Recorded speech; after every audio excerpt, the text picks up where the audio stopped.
Military people are ordinary people who respond in extraordinary ways in extreme times.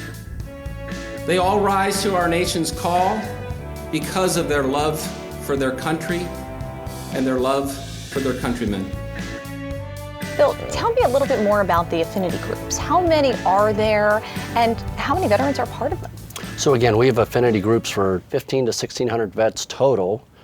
In the 3 years, about 400 of them have self-selected to be part of that network, which means they reach out to each other fairly informally on an as-needed basis, or there are some structured activities.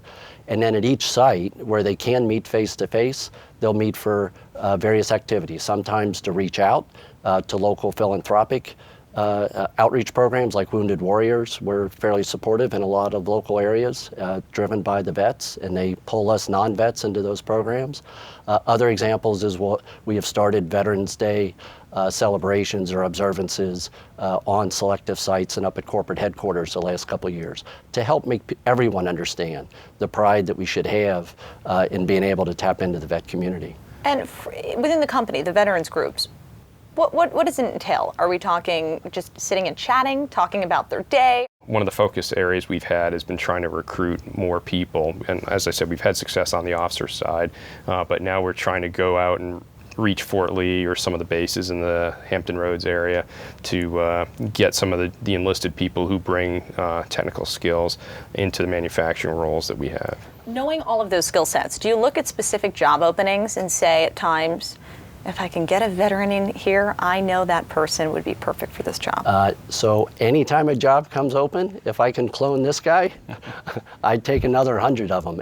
In business world, if you have something that works, repeat it. So we look for ways to reach out and continue it to happen. And we're also lucky, we're very close. We happen to be close geographically to Fort Lee. So that's an example. In Virginia, in general, is a vet-heavy or vet-intensive area, which is great for our particular site because there's a lot of people that, if they're vets and they've liked living in Virginia, it's great for us. But we have sites in Texas and Delaware and many other places. So each community has its own relationship with the local vet community. Are some of them surprised when you go out and recruit and you say, you know what, based on your military experience, you would be perfect for this job? I think so, yeah. But you know, it's having worked on in an engineering role on a ship, some of the pipe fitter and millwright roles that we have in the plant are very similar to hull technician or damage control jobs on a ship. So it's just a matter of taking the skill sets that they already have. They've been trained, they have the aptitude, they've been screened for it, and convincing them that they can do this job